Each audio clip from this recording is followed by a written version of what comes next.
Saudações a todos, eu sou Anubis e hoje eu vou te explicar exatamente o que está acontecendo com os Estados Unidos e o que provavelmente vai acontecer com o presidente Donald Trump. Vamos nessa. Shorak Nebak, Sebek Reunak Teta, Ujiat Medunet Yerhenu. Eu poderia ter feito um vídeo mais expositivo, mas eu confesso que fazer um vídeo com uma apresentação assim é mais confortável e interessante, porque eu posso pôr imagens, dados, enfim, fica mais didático, mais organizado e fica melhor para vocês também, evidentemente. Então vamos lá.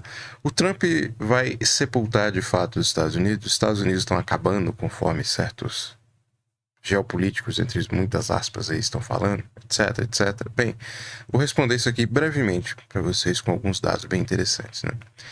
Então, qual o contexto que a gente vive hoje? É o contexto dos Estados Unidos pós-Guerra Fria. Esse ciclo, para mim, teve início em 1991, evidentemente, quando os Estados Unidos venceu a Guerra Fria. E, na minha opinião, ele terminou em 2021 com aquela saída dos Estados Unidos do Afeganistão. Foi um ciclo de 30 anos que demarcou o fim de uma era, que foi a era de hegemonia absoluta dos Estados Unidos aí como superpotência, né? Então, em 1991, inaugurou a era unipolar. Os Estados Unidos emergiu como única superpotência. Isso criou a era mais próspera da história, mas causou vários problemas. Isso aqui não é uma questão de debate. De fato, nós vivemos aí o período que foi o período de mais prosperidade, de mais paz, de mais avanço tecnológico. E foi os Estados Unidos que possibilitou isso, goste você deles ou não. Então, o que aconteceu com os Estados Unidos quando ele venceu a Guerra Fria é que houve uma crise de direção. Falta de propósito e de direcionamento no mundo pós-Guerra Fria. Então, os Estados Unidos se viu meio que num vácuo, meio em um limbo diante dessa liderança incontestável do mundo, né? E toda essa paz, toda essa prosperidade, toda essa integração comercial que esse período criou, que esse período inaugurou, possibilitou o crescimento da China. Criou as condições econômicas para a ascensão do seu principal rival geopolítico. A China se abriu para o mundo ali mais ou menos nos anos 80 e se tornou essa potência aí por causa que basicamente os Estados Unidos pegou um caminhão de dinheiro, investiu lá e tornou todo aquele país um imenso chão de fábrica, o que evidentemente criou imensa prosperidade para eles, barateou custos das coisas que são produzidas por eles no mundo inteiro. E aí o mundo que nós temos hoje, um mundo onde quase todo manufaturado vem da China, desde carros elétricos a qualquer peça de computador, a praticamente qualquer coisa. Por quê? Porque a China era uma imensa nação empobrecida pelo comunismo que, ao fazer uma sutil mudança de regime, sem mudar o slogan, se tornou essa imensa potência aqui. E nesse meio período, o que aconteceu nos Estados Unidos com essa crise de direção? Eles entraram em um delírio que foi a guerra contra o terror, que foi basicamente todos aqueles conflitos que os Estados Unidos se meteu no Oriente Médio, invadindo o Iraque, o Afeganistão, lutando contra o Estado Islâmico, etc, etc, que foram guerras inúteis, né, que só destruíram vidas americanas e trilhões em capital. Então, esse período de paz criado aqui pelo fim da Guerra Fria, né, incomodou muito os lobbies de produção de armamentos lá, Raytheon, Lockheed Martin, todas as empresas, porque paz não dá guerra a eles. Então eles pressionaram ali as elites americanas para inventar alguma guerra delirante e tentar espalhar a democracia pelo mundo. Qual a consequência da China ter se tornado o chão de fábrica do mundo? A desindustrialização. Desindustrialização, crise de empregos, dependência da China. Foi o que aconteceu em função desse entrelaçamento com a China. O que tornou o custo de vida de todos os itens aí do mundo baratos foi exatamente a China, que deflacionou o custo aí de muitos itens manufaturados. E a China também prosperou enormemente com isso, né? Só que houve uma consequência, que foi a desindustrialização dos Estados Unidos. Boa parte da sua indústria foi para a China, para trás ficou o desemprego, a decadência, e os Estados Unidos se tornaram cada vez mais dependentes da China, assim como boa parte do mundo. E o culminar dessa era que a gente está vendo aqui, o início de toda essa transformação, considerar tudo que eu já falei aqui, foi a crise de 2008, que foi uma crise de especulação. Os Estados Unidos se tornaram profissionais em financiers, ou seja, em dinheiro, em cash, em especulação financeira, em bolsa, e não necessariamente em produção, em geração real de riqueza. Isso foi o que possibilitou a crise de 2008 e acelerou o processo natural de decadência dos Estados Unidos. Qual a consequência disso tudo, de tudo que eu falei aqui para vocês, de todos esses problemas? Donald J. Trump.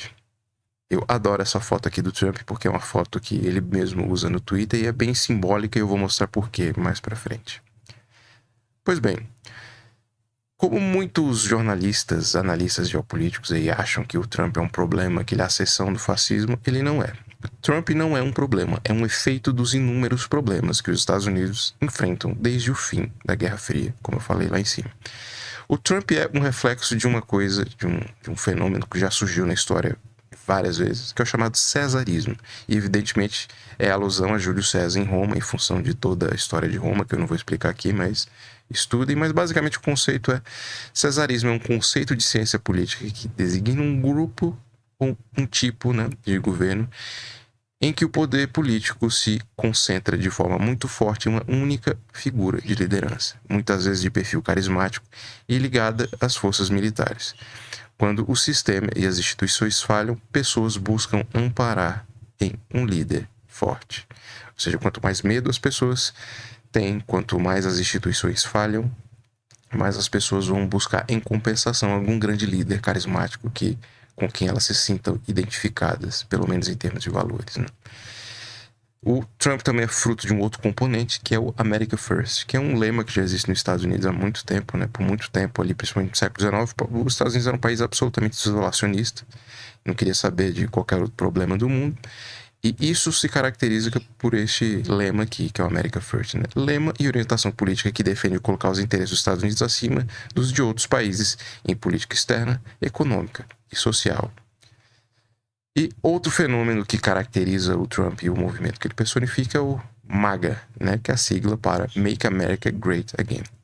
Torne a América grande novamente. É um slogan político dos Estados Unidos que ficou famoso como lema central da campanha de Donald Trump para presidente em 2016 e depois em 2020 e 2024. Ou seja, isso aqui é um slogan que ele é muito simbólico. Lembra que eu falei para vocês da decadência que aconteceu nos Estados Unidos em função da desindustrialização, enfim, da perda de vários empregos?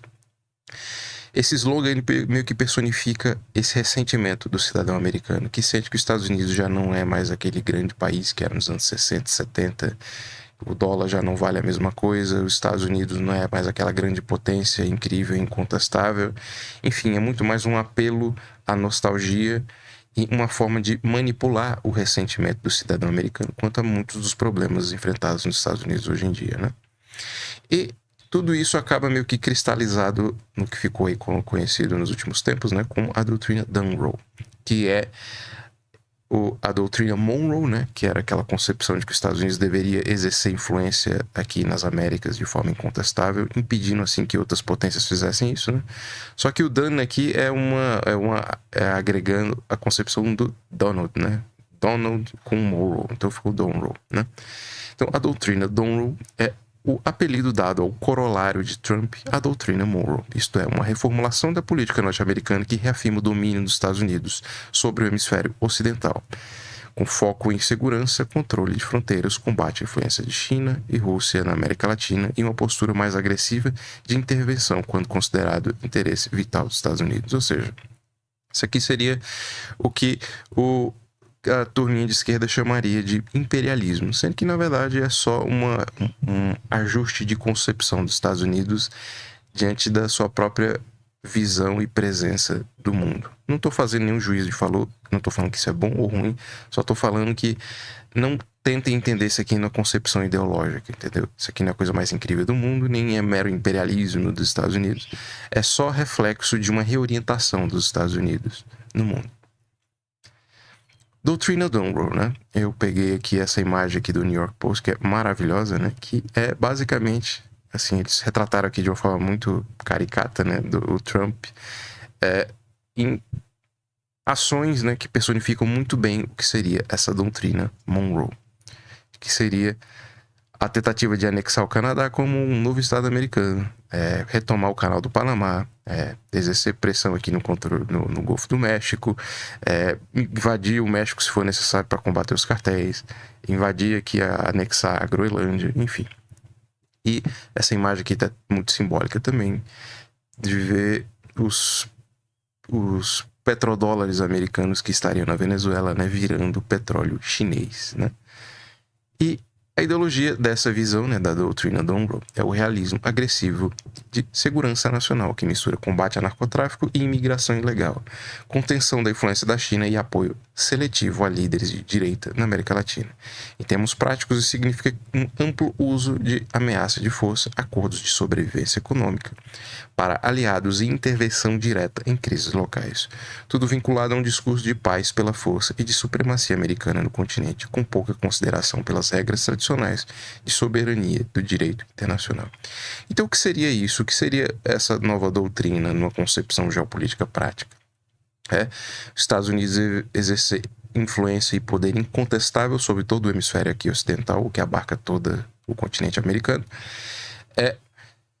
meio que uma postura meio reticente quanto à Europa, vê mais a Europa como um lugar problemático, algo que, enfim, só causa prejuízo aos Estados Unidos, uma postura um tanto relutante contra a OTAN, e por também conceber meio que a Europa como que uma área de influência da Rússia, né? O Trump, não é segredo para ninguém, gosta muito do Putin, mas o problema é que nessa concepção geoestratégica a Europa é muito pouco relevante. É um continente envelhecido, decadente, que sofre inúmeros problemas, ou seja, o interesse vital americano já não está mais aqui.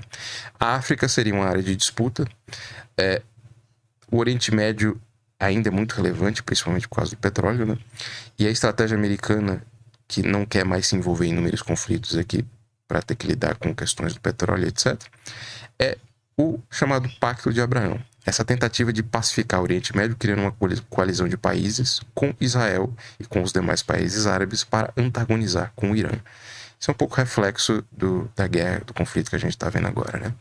E para o Oriente, os Estados Unidos vê como uma área muito problemática, não quer exercer influência direta, e vê ali como uma área também de exercício da influência chinesa. Se os Estados Unidos for bater de frente com a China, evidentemente haverá um grande conflito. Então, a verdade é que a Ásia é muito complexa e problemática para os interesses americanos. A parte que interessa a eles é exatamente aqui no Pacífico. Então, a influência que eles querem projetar na Ásia seria aqui pelo Oceano Pacífico, né?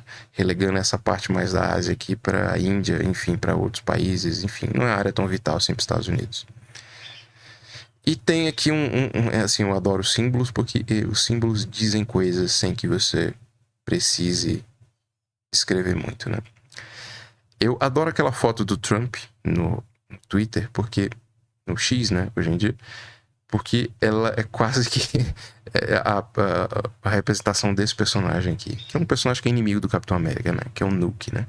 Nuke, ele representa uma crítica da Marvel ao lado mais sombrio do patriota cego, né? Seria meio que uma maneira caricata de retratar o Trump, né? Todo esse nacionalismo meio reacionário americano, né? E ele é um inimigo do Capitão América, enfim, tem todo um simbolismo disso aqui. Não estou fazendo qualquer juízo de valor, trouxe mais a título de curiosidade para que vocês possam ver aqui que de fato parece bastante, né? E, bem, seria impossível entender tudo isso sem entender quem de fato é o Donald Trump como pessoa, né? Você pode ler uma biografia e tal, mas enfim, é muita enrolação. O que interessa são pontos vitais sobre quem de fato é o Trump. Não a propaganda, não que a propaganda MAGA diz, não que a mídia que é contra ele diz, mas quem é objetivamente o Trump, né? A família Trump é uma árvore de imigrantes, que é o Friedrich, de origem alemã, e Elizabeth, a avó, que essa parte que é da mãe de origem escocesa, né? Quase todos os membros mais próximos vieram de outros países. Donald Trump é o quarto de 5 irmãos, criado em um lar com dinheiro e disciplina militar. Ela o mandou para uma academia militar, ainda adolescente, né? Ele teve muitos problemas lá, principalmente de disciplina, né? O ego dele já era grande nessa época, né? E forte ênfase em sucesso empresarial. Então o Trump é e sempre foi um cara da elite, embora se diga-se o contrário.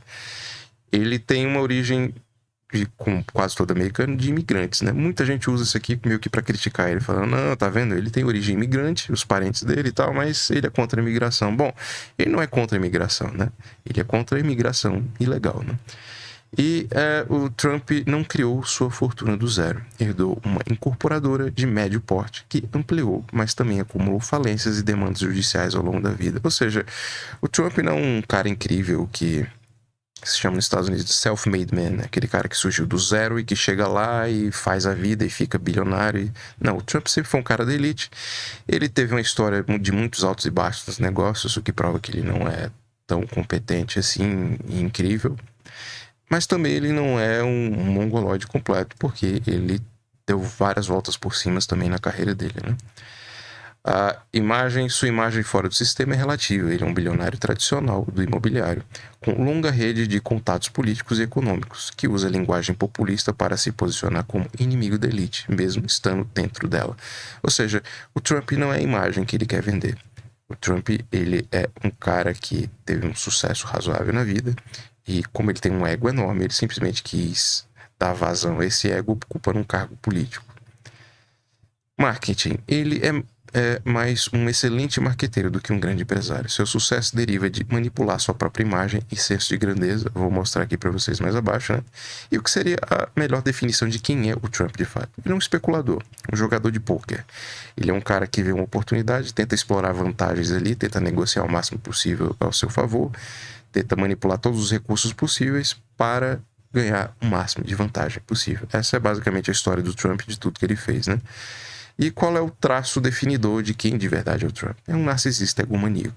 Um cara com essa fortuna, ele não precisaria ser presidente dos Estados Unidos, ele poderia fazer o que ele quisesse na vida dele.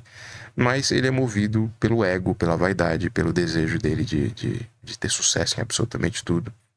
Enfim, para esse tipo de gente, nada é suficiente, ele sempre quer mais. Aqui está uma imagem que é muito simbólica, que é a relação que o Trump já tinha com o Ronald Reagan lá nos anos 80, já que ele era de uma família influente, né, nos Estados Unidos. Este filme é maravilhoso, que é O Aprendiz, é um filme da Amazon Prime, que mostra brevemente a história dele, né, uma parte pelo menos da história, né, quando ele era mais jovem. Tudo neste filme é incrível, a fotografia, a atuação, a música, enfim, é um filme incrível, recomendo a todos. Isso aqui é talvez o maior sucesso que o Trump teve, que foi aquele programa O Aprendiz. Acho que nada conseguiu catapultar mais a imagem dele, criar essa aura de sucesso, do que esse programa. Porque fez muito sucesso na época, né? E ele conseguiu vender essa imagem de que ele é um empresário fodão, que julga os outros, que demite, né? You are fired, enfim. Boa parte do marketing que persiste hoje quanto à imagem dele, né? Surgiu aqui neste programa. E aqui é o símbolo absoluto do narcisismo e do império imobiliário do Trump, né? Essas Trump Towers são meio que, assim, empreendimentos muito questionáveis, porque já trouxeram muitos prejuízos para ele.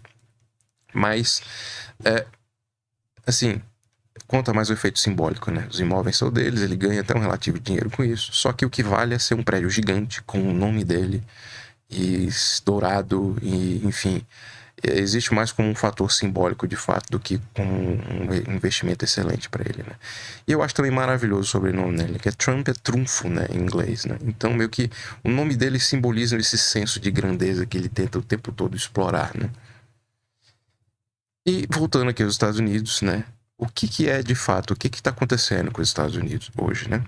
O real conflito que há hoje dentro dos Estados Unidos é, naquela época ali da Guerra Fria, até os anos 80 mais ou menos, o clash que nós tínhamos de elites dentro dos Estados Unidos era representado politicamente, né, pelos republicanos e democratas no seguinte sentido.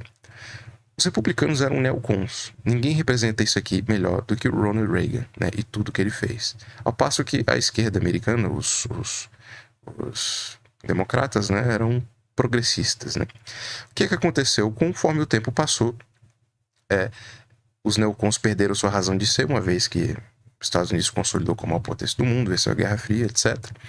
E os progressistas, os democratas, se infiltraram de tal forma que, dentro da estrutura de poder americano, que eles se tornaram o chamado Deep State, né? Eles se tornaram parte substancial do sistema, né?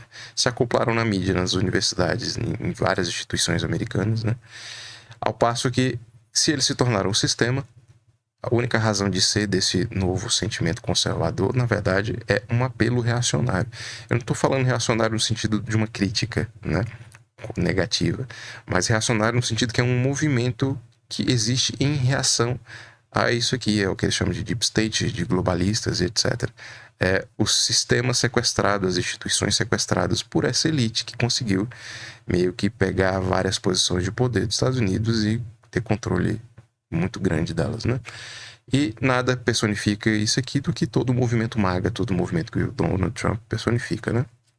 O que aconteceu é que diante desse vácuo, né, do que aconteceu com os Estados Unidos ali depois da crise de 2008, é que quando pipocou a crise de 2008, o Bush já estava no final do mandato dele. Havia todo esse desgaste com as guerras no Oriente Médio, com a crise que havia pipocado no final do mandato dele. Então, o Obama foi eleito e ele era o presidente mais óbvio possível naquele momento, diante da ânsia de mudança, né? O problema é que o Obama não fez absolutamente nada para mitigar os efeitos da crise que aconteceu nos Estados Unidos, pelo menos em termos sociais, né? E o Trump tirou proveito disso, né?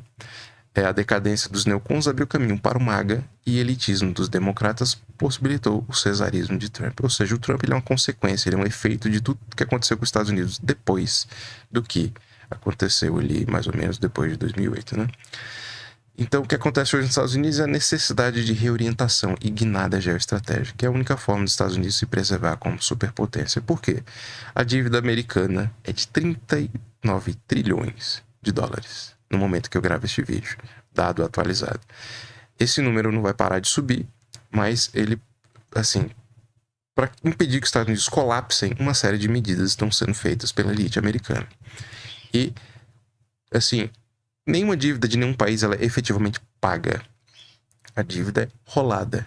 E você manipula o custo de rolagem desta dívida por meio da manipulação da taxa de juros. E qual é o principal aspecto que viabiliza isso aqui? É a proteção do dólar, né?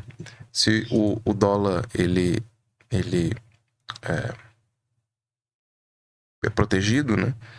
Se ele ainda preserva o seu valor, a sua razão de ser, evidentemente que os Estados Unidos vai conseguir continuar imprimindo dólares, rolando sua dívida, enfim, é toda uma engenharia econômica que é muito complexa de explicar aqui, né? As ofensivas, aqui é a proteção do dólar, ofensivas contra territórios como Groenlândia, Venezuela e Irã não são por acaso. Ou seja, o que os Estados Unidos quer fazer com tudo isso? Ele quer abocanhar o máximo de território possível, o máximo de bens possíveis, de áreas de influência. Por quê? Porque os Estados Unidos, graças a essa dívida, não pode mais ter essa presença militar global. O grosso da dívida americana é desse tamanho por causa das inúmeras guerras, do tamanho do exército dos Estados Unidos, com bases no mundo inteiro. E simplesmente isso aqui é inviável e simplesmente já não dá mais retorno para os Estados Unidos. Os Estados Unidos criou a maior potência do mundo com bases no mundo inteiro. Só que hoje isso já simplesmente não é mais conveniente. Muitos países se beneficiam muito mais de todo o custo dos Estados Unidos com isso aqui do que os próprios Estados Unidos, né? Então o que os americanos estão fazendo? Olha, foda-se, vou pegar uns territórios aqui para mim, não vou mais proteger esse mundo aqui. Eu vou defender os meus interesses e vou abancanhar territórios aqui que são do meu interesse vital e vocês aí do resto do mundo que se virem, né? O ponto é, provavelmente o Trump vai fracassar, né? Os problemas e complexidades são muito maiores que ele. Ou seja, são tantos problemas, são tantos conflitos, são tantas questões que é muito difícil o Trump ter um êxito retumbante nisso aqui. Evidentemente o mandato dele ainda não findou. Ele teve um êxito grandioso na Venezuela, que ele conseguiu praticamente domesticar o regime na Venezuela, simplesmente sequestrando o Maduro. Ele provavelmente vai conseguir derrubar o regime em Cuba. Ele vai conseguir expandir a influência dele nos Estados Unidos aqui, pelo menos no continente americano. Só que eu não sei se em lugares como o Irã ele efetivamente vai conseguir fazer isso, né? E tem um aspecto muito importante disso tudo aqui, né? Que é o TACO, né? Que é o acrônimo, né? Para Trump Always Sticking Out. Que é algo como o Trump sempre arrega. O Trump sempre dá uma... Ele sempre volta atrás no que ele fala, né? Seria uma expressão americana meio que para expressar isso. Por quê? Porque faz parte do jogo do Trump, né? De como esse jogador de truco, esse jogador de poker, esse especulador, né? Ele tenta contornar o problema. Ele tenta pressionar e constantemente se evade quando não consegue. Então o Trump ele fica ali pressionando, joga tarifa no país, depois ele tenta manipular a situação, depois tenta negociar e ele tenta manobrar a coisa o máximo de formas possíveis. E quando ele não consegue, eles falam, bom, eu não queria isso mesmo, né? Eu só fiz isso aqui para, enfim, ele tenta se evadir do problema, né? Então, diante de todas essas coisas, vai ser muito difícil, de fato, eles terem um êxito total no que eles estão pretendendo aqui. Se o Trump tiver êxito, se o movimento MAGA conseguir todos os interesses aqui, né? Se o Trump tiver êxito em todos os seus intentos aqui, o futuro dos Estados Unidos e dos republicanos estão em duas figuras aqui. A primeira delas aqui é o Marco Rubio, que é o secretário de Estado dos Estados Unidos, que seria algo como o ministro das Relações Exteriores aqui no Brasil. Ele é filho de cubanos radicados na Flórida. E ao contrário do que muita gente, principalmente de esquerda, acha que o imigrante americano, latino que vai para os Estados Unidos, ele é um entreguista, ele é um cucaracha. Não é bem assim. Na verdade, os caras que vão para os Estados Unidos, eles quase sempre estão fugindo da desgraça dos problemas aqui da América Latina. Então eles vão para os Estados Unidos, mas querendo ainda mudar a América Latina. E não tem ninguém que personifica mais esse desejo do que o Marco Rubio, que é filho de cubanos que tiveram que fugir de Cuba por causa do regime. Ele é filho de cubano, mas nasceu nos Estados Unidos, né? E ele é a figura aí que está por trás toda essa reorientação geoestratégica dos Estados Unidos, né? E começou basicamente ali na Venezuela, né? E isso aqui se deve muito ao Marco Rubio, porque ele tem uma conexão muito forte aqui com a região da América Latina. E é ele que é a mente por trás, arquitetando toda essa geoestratégia, né? Se em termos geoestratégicos os Estados Unidos tiverem êxito, provavelmente ele será um novo presidente dos Estados Unidos, porque com base nesse êxito, nesse sucesso, ele vai lançar a sua candidatura. Outra figura muito importante é esse cidadão aqui, que é o J.D. Vance, que é o vice-presidente. Ele antigamente era um opositor do Trump. Ele meio que foi colocado lá como vice dele, como parte de um acordo que o Trump fez com bilionários, principalmente ali do Vale do Silício. E foram esses bilionários, especialmente um cidadão chamado Peter Thiel, que aproximou o Vance do Trump, e o custo do apoio desses bilionários ao Trump foi colocar o Vance como vice. Ele é um cara que tem uma retórica muito boa, só que até agora ele não se destacou em absolutamente nada. Eu lembro que ele foi na Groenlândia tentar vender o discurso de que os cidadãos da Groenlândia deveriam se unir aos Estados Unidos e tal, e ele não teve êxito. Então ele é um cara que parece ter uma retórica muito boa, mas não tem uma presença, não demonstrou resultados até agora. Vamos ver o que resta para o futuro. Ele é o cara também que está por trás das negociações com o Irã.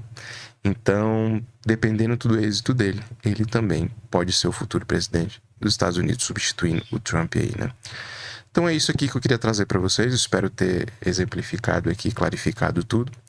E a conversa não termina aqui. Ela fica nos comentários. Pode ficar à vontade nos comentários aqui e vamos continuar o assunto aqui na seção dos comentários.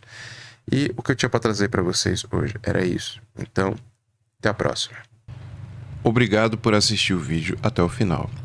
Siga o canal se ainda não for inscrito, ative as notificações, curta, comente e compartilhe. Assim você contribui para fortalecer o projeto. Na sua tela e na descrição do vídeo existem mais formas de me ajudar e links para os meus outros canais e demais redes.